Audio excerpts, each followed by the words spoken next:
I am Martin E. Brooks, a.k.a. Dr. Rudy Wells of $6 Million Man and Bionic Woman, and I certainly am happy to be talking about the series.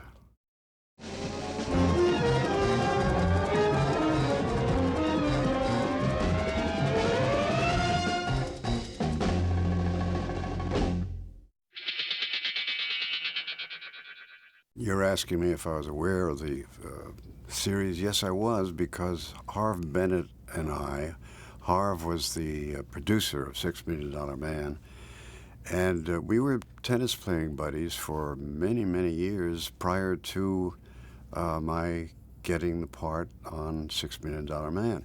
Now, Harv and I were playing tennis one day, as we did every week, and he came over to me in a break and he said, Marty, are you interested in doing a one-shot on $6 Million Man? I said, sure. I said, certainly. He said, well, we're changing characters. We may very well eliminate the character completely. I said, fine, I'd like to do it. An old friend of mine, Alan Oppenheimer, had been doing it for almost 2 years. And so we talked about it. We arranged terms, and I realized that I was now Dr. Rudy Wells, and I didn't think I was going any further. I thought it was just going to be a one-shot, and we did the picture, did the show, and apparently it was well received. And Harv said, Marty, would you like to do a couple more? And I said, sure. And I ended up doing 3 more years on $6 Million Man, and 3 years on Bionic Woman because of Harv Bennett. I knew that it was a hit, and it was a top 20, I think, in the first few years. We were in the top 10. And I knew that it was a hit science fiction show on television, and I didn't know much more about it than that. I didn't know anything about that until I was cast. And then I read Cyborg by Martin Caidin, and I learned about the characters. I familiarized myself with what the $6 Million Man was about, and that was my initial experience of Cyborg. He never gave me any reason for it happening, and Alan is a very good actor, and I just thought that they decided to make a change and end the storyline. That's what I believed in the beginning, and fortunately for me, they decided to extend the characters' importance in the story, and I spent the next few years doing Dr. Rudy Wells. Marty Balsam was an old roommate of mine. When he was separated from his first wife, I had a little house in Greenwich Village, and he asked if he could stay there, and I said, sure. So he stayed there for many months. We got to know each other very well. Marty and I were good buddies. I said, Marty, I don't like the situation here. I hate to go up 3 flights, down 3 flights, every time we changed our minds or whatever. He said, I like it. I said, would you like to live in here? And he said, yes. So Marty lived in my house for years after that. And Alan Oppenheimer I also knew, as from New York and then from out here. As a matter of fact, I wrote a play that I cast Alan in the lead in a play I workshopped not too long ago. So he and I still stay in touch. No, Marty was out here at the time. He was out on the coast. I was back east. I did a play on Broadway, and he did an off-Broadway version of the same play with the same part. So we talked. It was I Am a Camera, which was a prize winner in New York for, I think it was the 52 season, something like that.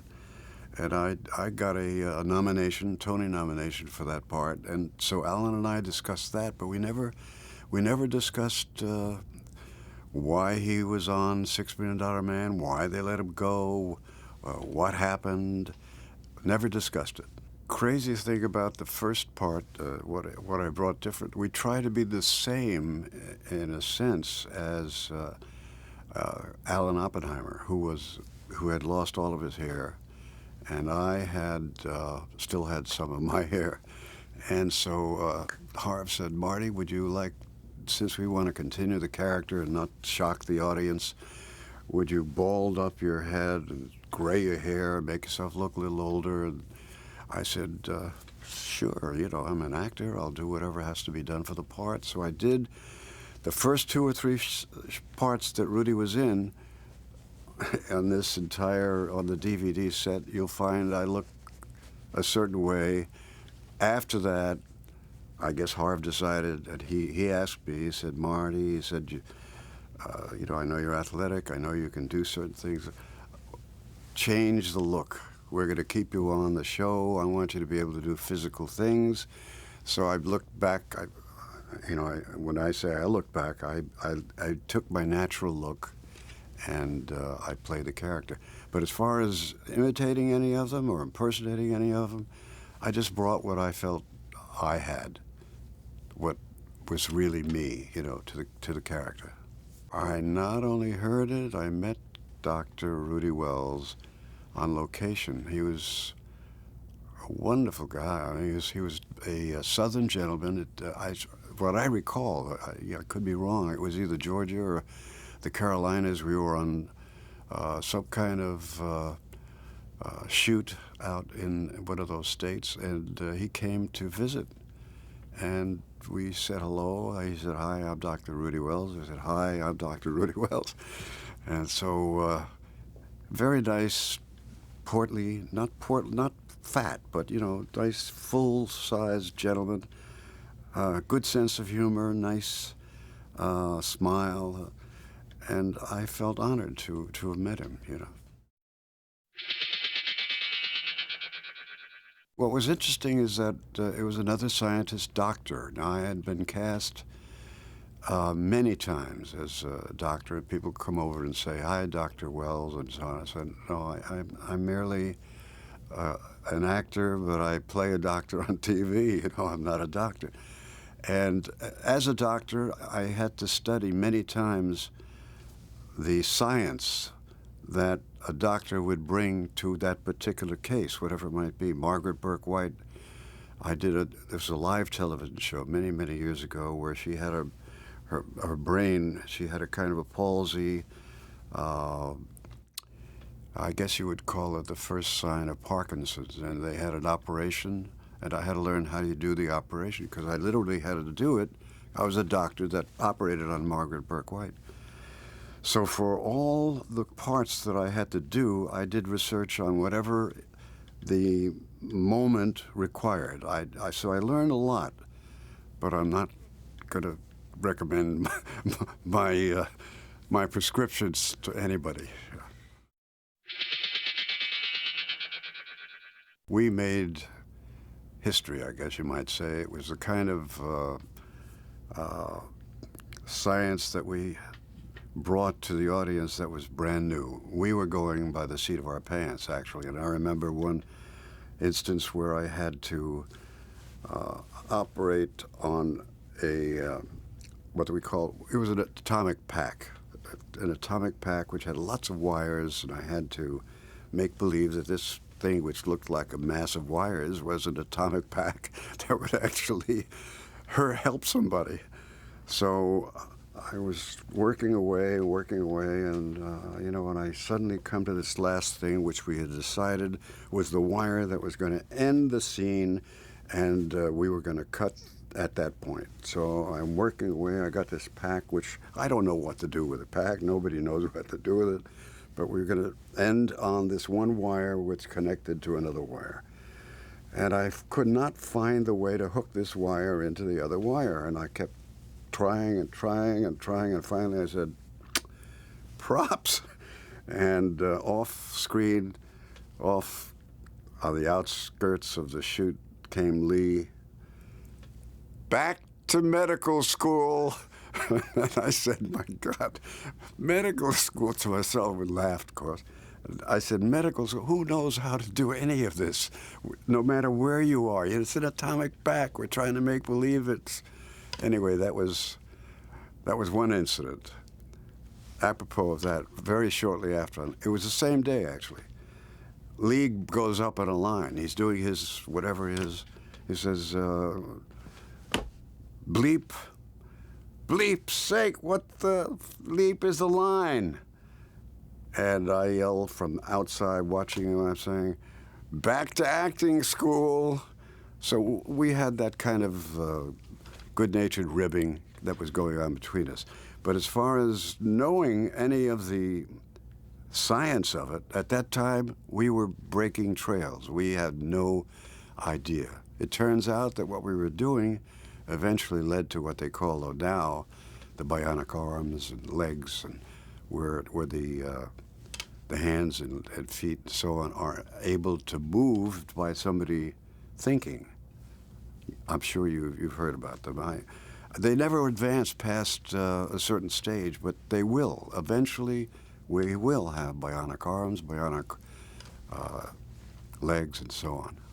I keep thinking that it's like George Orwell, you know, they were so far ahead of their time. That was 35 years ago. And I'm thinking, why has it taken so long? It's taken so many years. Now, my vision has dimmed a little over the years, so I'm very interested, not only because of Dr. Rudy Wells, but because of my own situation. You know, it would be great. And all of the power that I gave Steve and Lindsay, Jamie, in the arms and legs, they don't have that yet, but they will. You know, they'll be able to implant. What they do have is the exchange of parts, which, of course, they've had for lots and lots of years. But to give them superhuman strength, or to give them something that is above and beyond what an ordinary human would have, they haven't come up with. But every time I see it, I said, is this an advance? And when it's not, there's a kind of a disappointment, but I am definitely interested. There is an advance over what was in the past, but I keep thinking how slow it is, how I wish they could really get the benefits of what's going to be down the line, because I know it's going to happen. But right now, you know, all you can do is sit back and say, I wish they'd find it, you know. That's the way, when I hear about this, I always say that to myself. I think that 6 Mil and Bionic Woman were exciting to the audience because they were really man. They were really man, they were really woman. And it was a human being that was given these extra parts, these extra powers. And that could happen to anybody. So that's what I think the identification, when we were doing it 35 years ago, the audience said, yeah, this could happen. Now, when they see a Superman or a cartoon where they're flying and they disappear and they do all the various things that are extra human, I don't think it resonates with the audience quite to the extent that at that time the audience resonated with the bionic shows. As far as, you knew where they were going to go. I mean, as far as the advances in motion pictures, they were always looking for one more than the last picture. So RoboCop was going to have more than one extra car chase. The Terminator was going to have more than one metal head, more than one group of science fiction extraordinary that was not necessarily man, but was Superman. Like Superman could fly. He was not really human. He was an extraterrestrial human being. So I think the identification was more with 6 Mil and Bionic Woman because they were human beings. Lee was an extraordinary athlete. Lee, when he had to do even though he had a stuntman who was terrific, Vince Diedrich, some people say Diedrich, but they were terrific together. You know, Vince would do the very dangerous stuff, although Lee insisted on doing most of his stunts. But he was an excellent choice because he had coordination, I thought, that was extra, a little extra coordination than the ordinary human being would have. But I felt that he was an excellent choice because he had the physicality, he had the right size, he wasn't too big, he wasn't too short, he was, a little over 6 feet, 6'1", whatever it was. And so I felt that he had the intelligence, he had the ability to accept what was and use it and made it believable. So I thought he was an excellent choice. I think he believed it. I think he knew that it was something special. I think he knew that this character was not a cops and robbers cowboy. I thought he felt that this was something unique, and sure enough it was. And what they were trying to do, he had it all in that one character, so I felt he really embraced the character. He was the hero. He had extra human powers. He had all of this rolled into one, and I think he was aware that it was going to be something special, and he treated it that way. I think it was more of the good-natured kidding along the line of what I said before, where the comments were kind of hopefully they were joking, and that we took them that way, because if when I said go back to acting class, or he said go back to med school or something, you could take those things very seriously, and people could get very upset. And I was thinking, because of the way it was set up on Lee's, with the people surrounding Lee, there was that male bonding, male joking, which was very different with Lindsay. Very, very, with Lindsay there was a much more relaxed kind of attitude. With Lee, there could have been, if it hadn't been, I guess, for Lee, it could have been taken in another way, but we took it very much within the what it was meant to be, which is half joking. It was not. So I would say what it was about Lee, I think because he made it that way. He just, everything he did indicated that it was, well, this wasn't really serious, but what he said made sense. He says, go back to med school, that thing. And I would say, go back to acting class. If either one of us had taken those things seriously, I'd have been out, and it would have been a totally different situation. So I can't really say what it was. It just happened that it turned out to be good-natured. The first thing that comes to mind is what we would all probably feel. It was like an escape.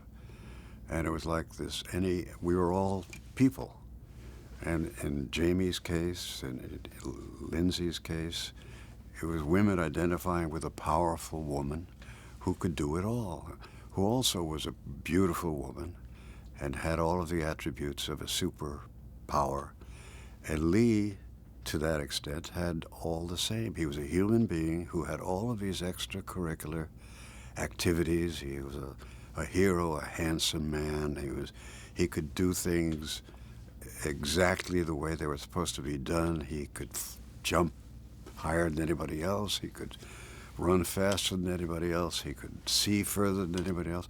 So everybody watching it, I think, identified or wished that they could be that way. But more than that, they believed that this character, as written by Marty Caden, or by Ken Johnson, or by Harv Bennett, or Parrott, Mr. Parrott, whoever wrote the scripts, made it seem like it could happen. And that's what everybody tuned in for. I used to love to hear Richard Anderson's voice.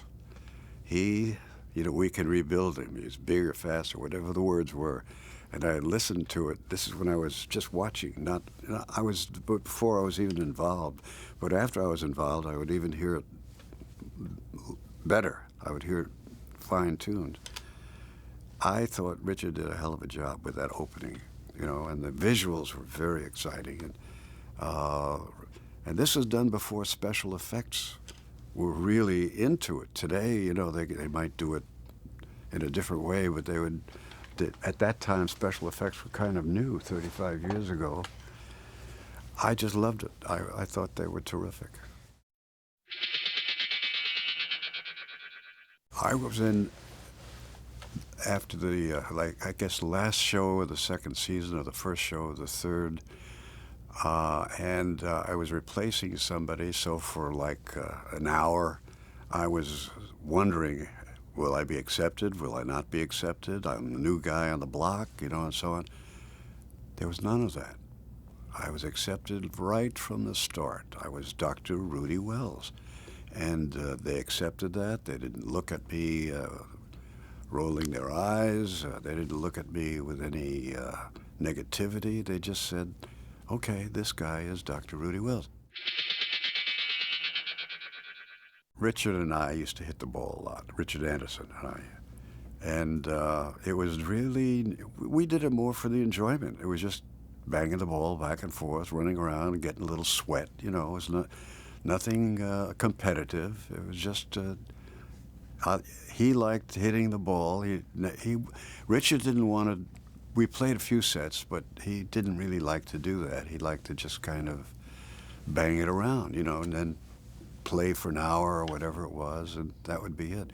I don't know if Lee, I don't think Lee and I think played once. We went to Hawaii, and I was the cover set. And a cover set is nothing more than somebody that, I was going to do my scenes indoors, and they were going to do all of their scenes outdoors, depending on the weather. And they were booked for like 2 weeks. And as I say, as the cover set, it ended up with me doing like one day, and for the 13 days, I was having a vacation. Now, on one of those days, I guess we either had a few hours off, or it was after hours, or it was a luau of some kind. Lee and his very, very terrific stuntman, Vince Dedrick, they were beating everybody in table tennis. You talk about tennis, it's not table tennis, but it's tennis. And so Lee looks at me and he says, Marty, he says, you want to play a little table? Now, they'd been beating everybody easily. He and Vince were playing doubles. And I could see that, I had played some table tennis when I was younger, but the girlfriend had come to visit me, and I looked at her and I said, do you play any table tennis? And she said, well, I think I could get the ball back and forth. And I thought, oh my God. And I said, okay. And Lee said, well, let's make it something worthwhile. I said, well, what do you mean? He said, and then he mentioned a figure, and it was nothing, a little bit. I said, fine. And we started to play, and it was very interesting. The first half is like 21 is game, First half is like 10-10, 11-11, 12-12, and then all of a sudden we started to go ahead. So we ended up beating them kind of easily, like 21-14, something like that. And you could see Lee and Vince's face. They suddenly weren't friends anymore. Suddenly they were our deadly enemies. And they reached in their pockets, and a couple of bucks here, and Vince takes a couple of bucks there. That was the only time that tennis came into any being with Lee. But with Richard, there was tennis. With Harv Bennett, yes, that's how this whole thing came about. We never talked business. Harv and I had been playing tennis for, it seemed like years. And then suddenly he sprang this, would you want to do this one shot? And that was how it started. I really want to tell you, Richard was one hell of a guy. And I thought he encompassed that part totally. I thought that he had the intelligence, he had the looks, it seemed like he knew every second what he was saying, even though he was saying things that seemed a little, if you look at what he was saying things that were very far out, what he was asking them to do. He was the guy who sent the Bionic duo on on the work, whatever it is they had to do. He would send them out and so on. And I thought that he had encompassed a lot of that. He had all of that, just as I thought Lee encompassed, and so did Lindsay.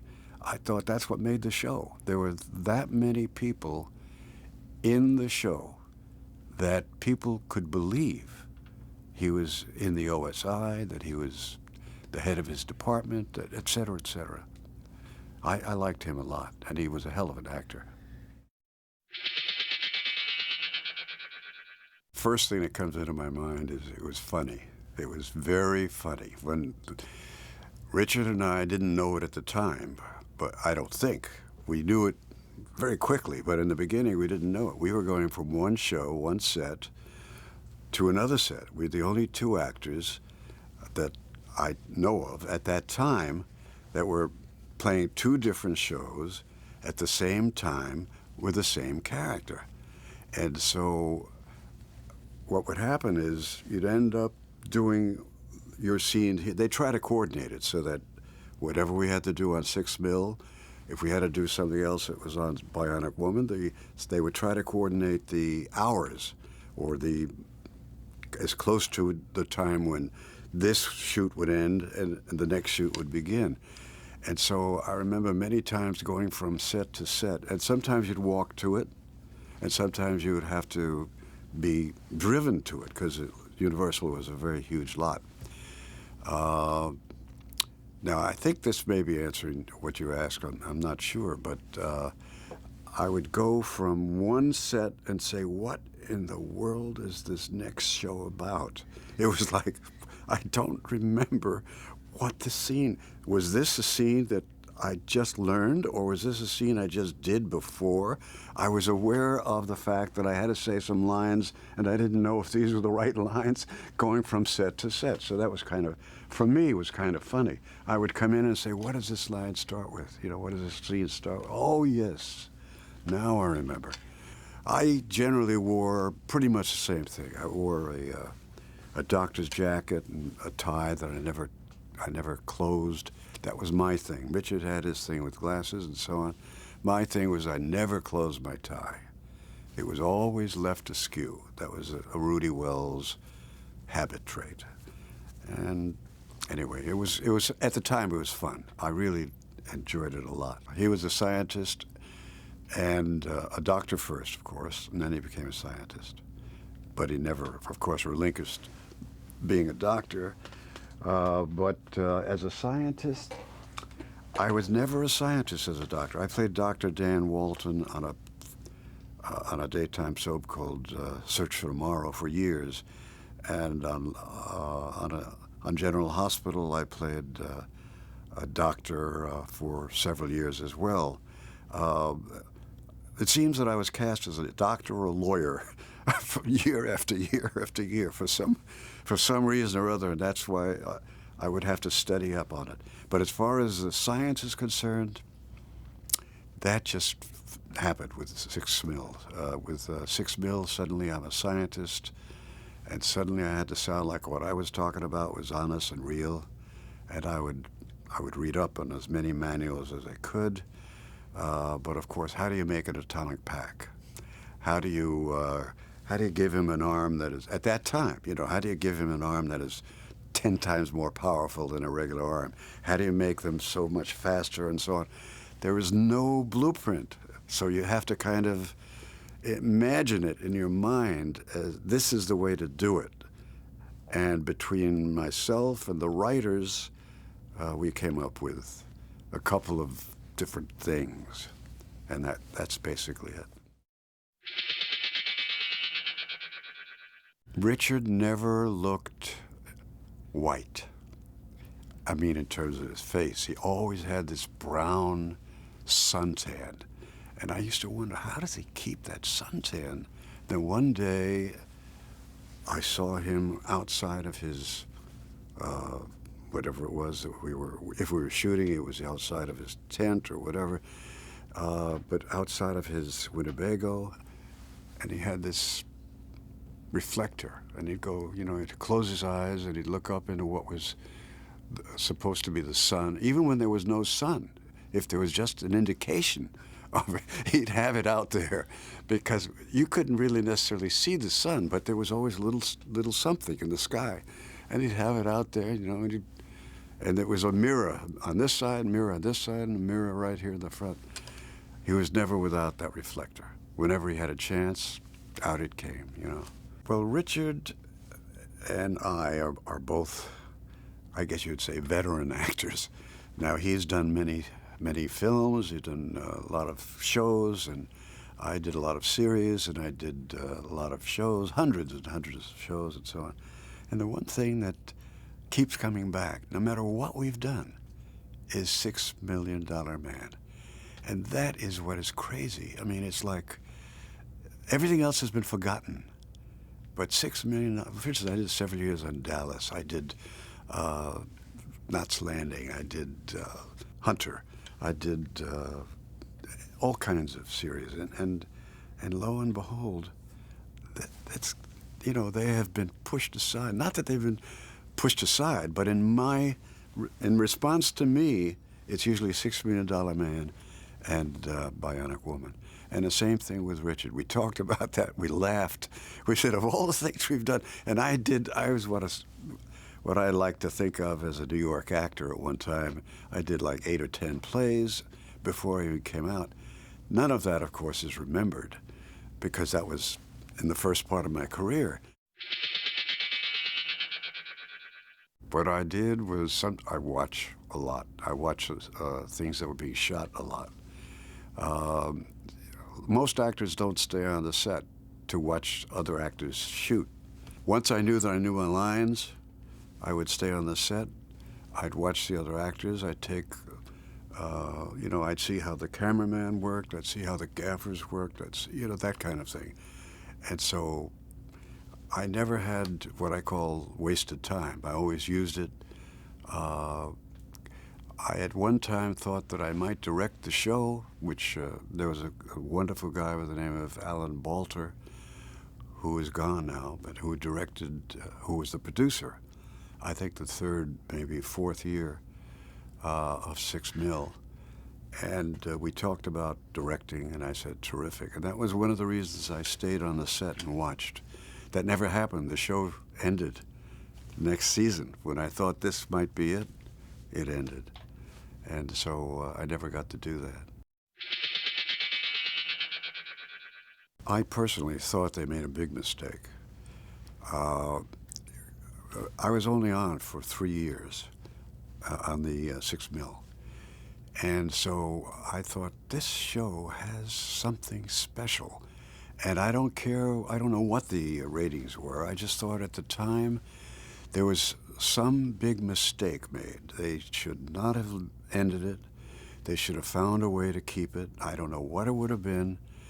I don't remember what the ratings were at the time. They could have gone down a little bit. But I do remember that I thought 6 Mil should have stayed on for at least another year or two. And I was very sad when it ended. And it had nothing to do with the fact that it terminated my work as Rudy Wells. It had to do more with the fact that it was a unique show that permeated the audience. And there was such a response, I got so many letters. And the response of people that I would see on the street indicated to me that this was more than a normal show. I mean, this was like an iconic, and I think that's the word, an iconic show that was different from anything that had occurred up until that time. And sure enough, it turned out to be that way. There were one or two that mentioned the fact that they had gone into the medical profession or the science profession and so on because of Rudy. And I thought that was just fantastic, How do you think, you never think you're going to have any interest with an audience that would shape their lives. And then suddenly you get these letters that indicate that somehow you did shape somebody's lives. And most of the time it was thank you for, doing what you did. Most of the time it was a normal fan letter, that kind of thing. $6 Million Man and Bionic Woman were pulled and never seen again or heard again. And I kept thinking, why? Star Trek is repeated over and over again. The various configurations of shows, science fiction shows are repeated over and over again. And this is gone. Even as a participant, I was dumbfounded. And I'm very glad that they're finally pulling it out of the mothballs, so to speak. And I'll be looking forward to seeing it. I tell you, for me, it would be not just exciting. It would be, for instance, friends, family, my girlfriend, various other people that have never really seen my work, except in the last few years, where it's been few and far between. I'd finally say, this is what I looked like, this is what I sounded like, this is me at that time. Pictures don't do it, but if you see somebody moving on a TV screen, or to see them on it's like Clark Gable is still alive when you see him in an old picture, or Cary Grant, or whatever the old timers might have been, Katharine Hepburn, you name it. If you don't know them, okay, but you can see them as they were. You can't say I know them, but I remember them from a certain thing. And that's what I'm most happy about, that they're finally seeing what I think is a well-deserved series. They're finally coming to the screen again, let's put it that way, 30 years later. They obviously had developed most of it with Lee the first 2 years as to what they could do bionically. With Jamie, we probably stayed within the same parameters, but we had fun, like with a ball when she would have to squeeze it and it would pop in her hand and she would go, oh, we had her doing things and him doing things where the response to what was happening was so much fun that we filmed it every which way, up, back and forth, throwing a ball, instead of it going from you to me, the ball was supposedly sent out miles away, and we would have to determine if that was logical or if it was not logical. But as far as the science of it, no, at least I was not involved. That had been determined prior. The only thing that we didn't give Jamie that was something that Lee had was vision. We gave her the acute hearing, which was, we had to give her something else because Lee had everything, it seemed, hands, legs, eye. He could see further than an eagle and so on. With Jamie, she had, what was it that we could give her that they didn't have? And somehow, whether we came up with it together, I'm not sure. But it was, what didn't she have? She didn't have hearing. And so we gave her the acute hearing. Steve had speed. We had him running faster than a car. A 60-mile-an-hour car was not fast enough to catch Steve. Steve could outrun the car. I couldn't tell you exactly how strong, but we gave him strength that was superhuman strength. We gave him vision that was superhuman vision. He could either see telescopically, or he could regress it so that he could see magnified in front of him. We gave him a telescopic lens at that time, which is, of course, if they could find it today, I would be so happy. That would be great. And basically, those are the three things. And in her case, it was all of the above: speed, power, and vision. Not quite to the extent that he had, but hearing was personally, in her case, far greater than his. And so that was the one enhancement that we made with Jamie. In Jamie's case, other than the fact that it was a girl, as against Lee, she and I used to talk a lot. First of all, she was like my daughter. I mean, she was terrific. And we would talk a lot between shots. And she's a very spiritual lady. And so it happens that I agree with a lot of her philosophy. It's science of mind, belief in a higher power, think, what you think is what you become, et cetera, et cetera, et cetera. And a belief in what you want to achieve is what you conceive, and so on. So we talked a lot during that time. And as I say, she was like a daughter to me. And it was, it's different with a father and a daughter. So we had that kind of relationship. And when I had to save her or protect her or rebuild her or whatever it might be, there would be that difference. I'd think of her as a daughter, and so I'd behave in a different way. In Lee's case, it was like a father and a son, except that we were more, in a sense, male contemporaries, and particularly when I youthened up, when I took the baldness and gray out of my hair, we were more like sidekicks, but it was like male sidekicks who kidded each other in a male way. That was the difference. With Lindsay, the humor was not quite the same, and yet they were both terrific in their own way. I had been researching, my lab was researching animals to see if I could make them stronger, faster, bigger, better, and so on. And one of the animals, who happened to be a chimp, bites me on the neck.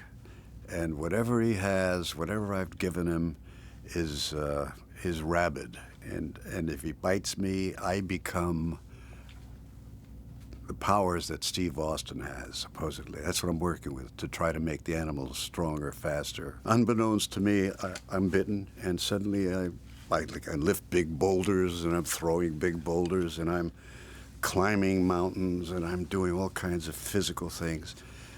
And Lee finds out that the animal has died. He tries to save me, and I'm feeling so powerful, and I don't want to be saved. I mean, this is fantastic. And so I run away from him, and he tries to catch me. And so I set a trap for him, and I have some rope that I throw out in a lasso, and he steps into the trap, and I yank the rope. I'm superhuman and so on. And he goes up by one leg, and as he hangs there by one leg, suddenly, and I'm supposed to let him down at that point after he's up there for a few minutes. We are at Universal, and Universal has these trams with the buses that are filled with tourists, and they come by they're right next to where we're shooting. And as I've got the rope in my hand, and I have a line to say, and then supposedly I let them down. And all of a sudden I hear this, and I turn around as I'm holding him here, and there's this group of people that have stopped, and they're watching us. And I'm saying to myself, as he's up there, now he's up there hanging by one leg, and I'm saying this, it says, for crying out loud, Marty, he says, pull the rope, because I'm hanging up here by one leg. So I suddenly came back to reality. And I pulled the rope, and he came down. And as I say, he's been up there hanging by one leg all during this particular time. And that's not an easy thing to do, being one leg around one ankle and so on. Anyway, that's what I remember about that. And finally, they rescued me just in time. And rather than die, I obviously lived, and I stayed alive. But if he hadn't saved me, I'd have been out of action forever. Whenever I was on vacation, I very luckily had a good time, because whenever they needed me, if it was a vacation, it was just not an office lab thing. It was something different. And obviously it was something that Lee had been sent on. Either I had to repair him, or I had to send him into some kind of action or something that only I could do. Oscar couldn't do it, but only I could do it. Oscar meaning Richard, the character.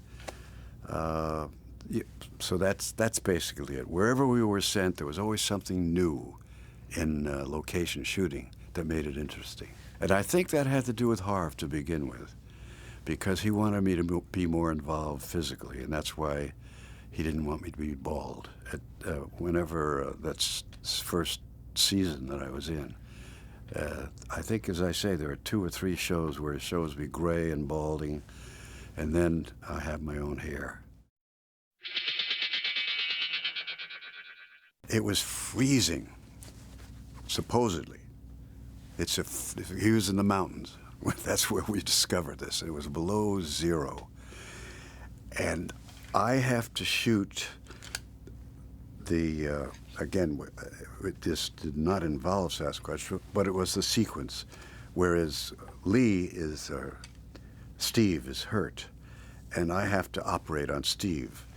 And I have to wear, because it's so cold, I'm wearing a parka, a fur hat, a parka that I'm wearing covering me, and of course it's like 103 degrees.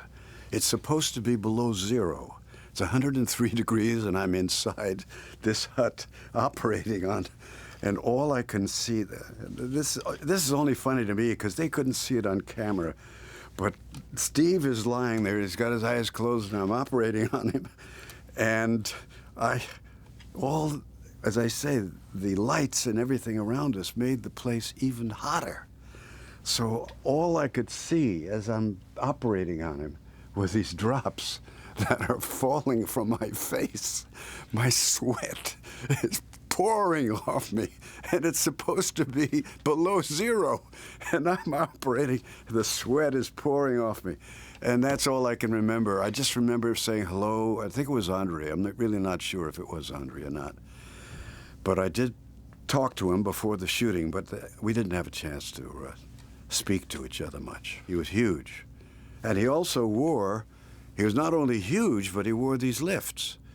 So he's like 7 feet tall to begin with, or higher, 7'6", plus the lifts. So you're looking up, I'm 6 feet tall, I was at the time. I've shrunk since, I think. And I'm looking up at him, and I'm saying, that's incredible. But then I realized that he had these lifts on, but even so, he was just a huge man. He was a theatrical genius. John built the Phoenix Theater in New York. So my dealings with John were very, very slight. And, but when we talked, it was very respectful. And he had this accent and he sounded like what he was, very intelligent English, but he may not have been English, I'm not sure. But he had that sound, and he could be very, very villainous if he wanted to be. So I can only say that I liked John very much. I met him during my days in the theater in New York, but I didn't really get to know him. Vince was one of my favorite actors. I knew Vince, his dad and I, Dick Van Patten, and I have known each other since we were kids. And Vince was a kid that, first of all, he was a great tennis player. Again, tennis, right? Vince was, at that age, a phenom. And he had beaten McEnroe in Tokyo, I believe it was, at a teenage age. He had beaten him and won the championship at 15, whatever. And Vince and I got along very well, and I gave him some of the attributes that I had given Lee, you know, the legs, the arm, the whole bit. We made believe that he was another bionic man. He was a bionic boy, and he was terrific. Vince has also been, in case people don't remember him, he's the host of Celebrity Poker today, and he does a hell of a job, and people have probably seen him but don't realize what a great tennis player he was and what a good actor he was. As far as the approach to violence was concerned, we never used violence for violence sake. We never overdid, from what I remember, and in the shows that I was contributing, we never used, if a guy could get punched out by one punch, that was fine.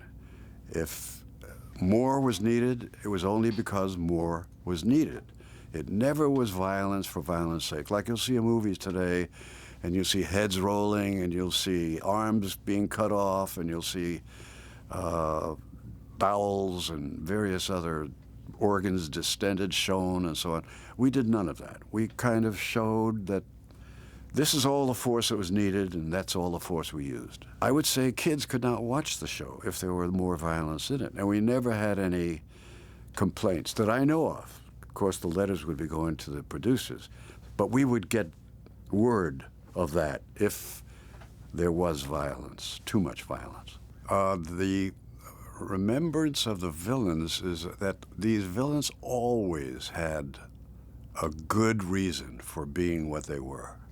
It was never a phony reason where you could hear it and say, oh, God, that doesn't sound real at all.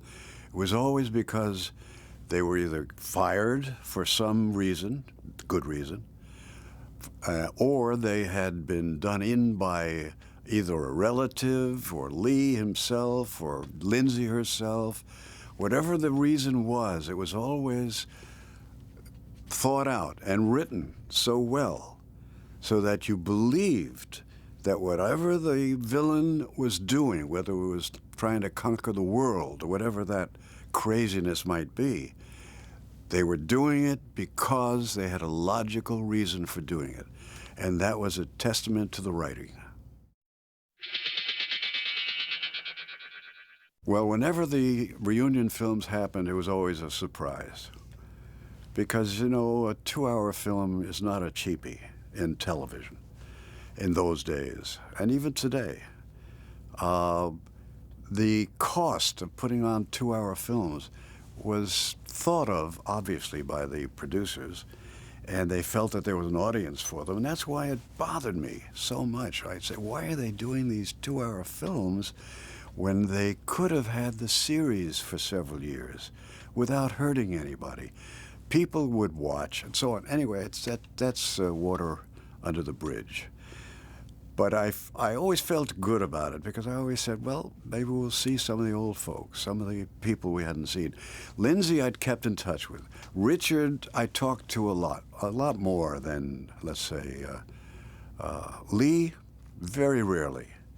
But the others, so I look forward to seeing Lee after all the years and so on. Each time we did a new one, it was a couple of years that had gone by. So for me, it was fun. It was fun to do these shows. His son is also a good actor, and he looks like a young Steve, a young Lee. Uncanny. If you were to see a picture of Lee as a young kid, his son was exactly like that. And a nice kid, too, a nice boy.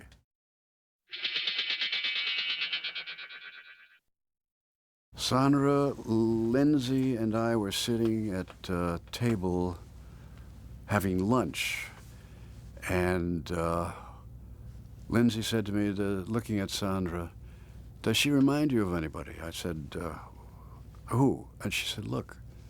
And I looked at her, I looked at Sandra, and Sandra, I said, yes, she does. And Lindsay said, who? I said, you. She said, that's right.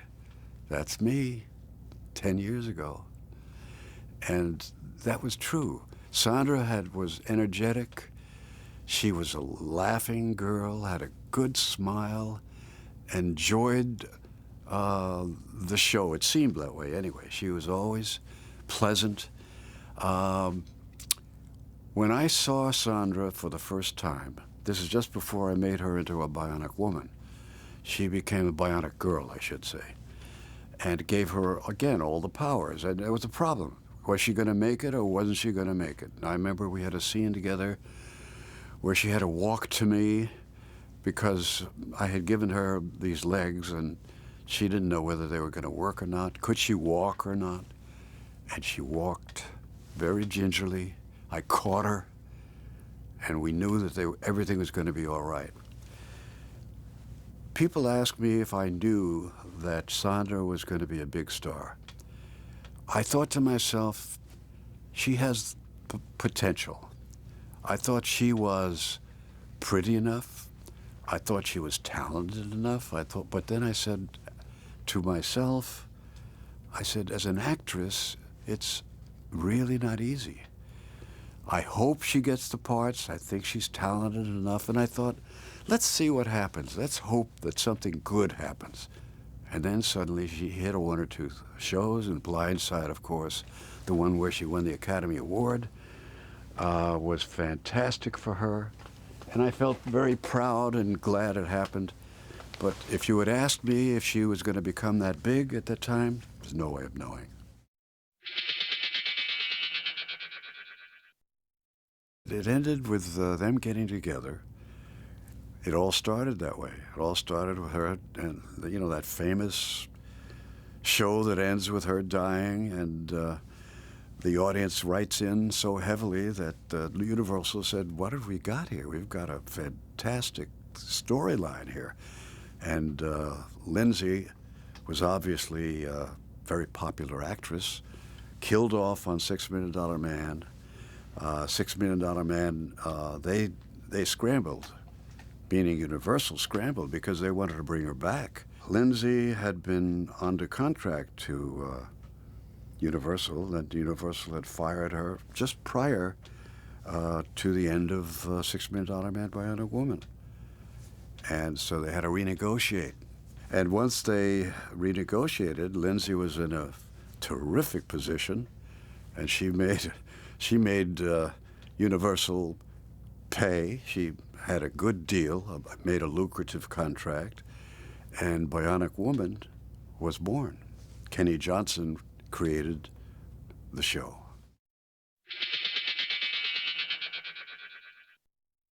They'd made bobbleheads and toys of all the actors, but they didn't make one of Rudy Wells. And I said to myself, why would that be? Because there are four of us who were major contributors, and there was a reason for it. The physical parts were basically done by Lee, Lindsay, and Richard most of the time. My part was a scientist. My part was a cerebral guy, not any of the physical action figures. That's the way I justified it. At the time, I thought, what the hell's the matter with these guys? Everybody's getting their bobbleheads made or whatever the figures were, and not Rudy Wells. But there was a reason for it. There's no question. Everything sold that was $6 Million Man or Bionic Woman. No question about it. People loved Lindsay. They loved Lee. They loved Richard. Richard was on for 5 years. I mean, that's a long...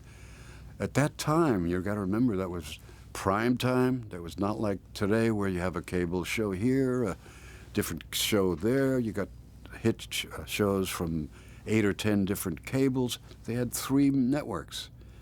And of all those networks, either 6 Mil or Bionic Woman was on prime time. So everything was bought. I have no idea what happened with the merchandising of it, but yeah, I could understand that. Nowadays, they'll make a bobblehead if you've sneezed a little harder than somebody else. Yeah, no, it's true. They knew what they were doing, and it worked out. Believe me, if they hadn't sold, they would have stopped merchandising right away. I thought at the time, I had 2 feelings. I said, that's slow motion. And, I said, obviously, that's not a guy going very fast, because you know what I'm referring to. There was this sound, not the very, very fast sound, and a very unique sound with a musical instrument of indicating speed, where it showed Lee running fast or Lindsay running fast.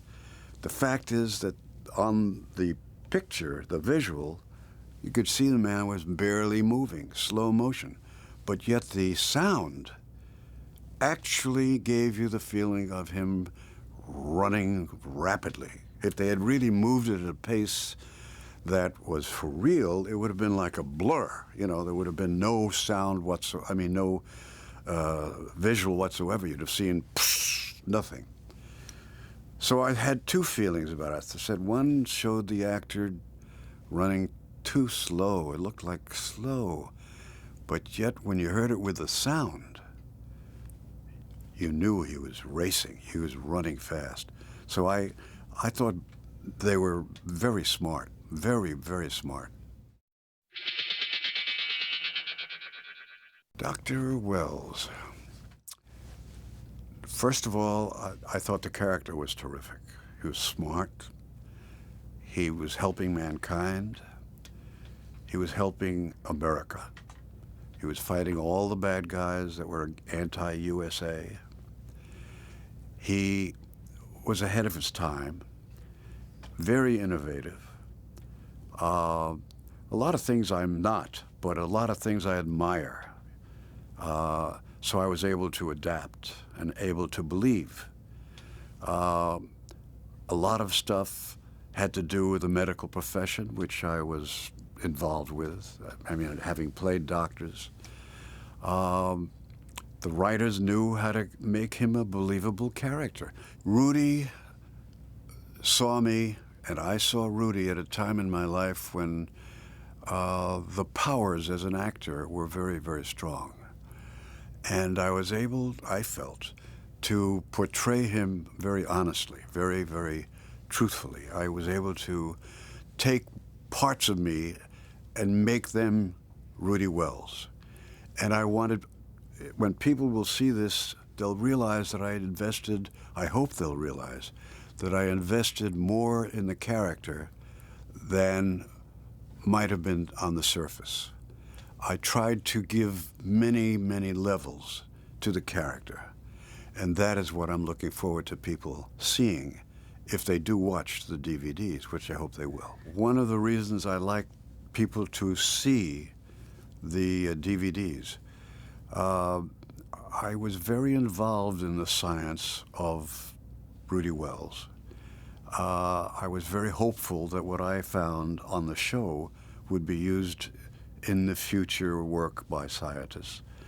I was hopeful that I was just a forerunner of things to be and things that would be discovered. And I think when you see the DVDs, you will see that. You will also see that we have not gone that far from what the writers were writing about then. We have made discoveries in limbs, arms, legs, so on, but we haven't made the real breakthroughs in 35 years that I feel are coming. There are big breakthroughs still coming, and I think that when people watch the DVDs, they'll see the beginnings of science being more creative today.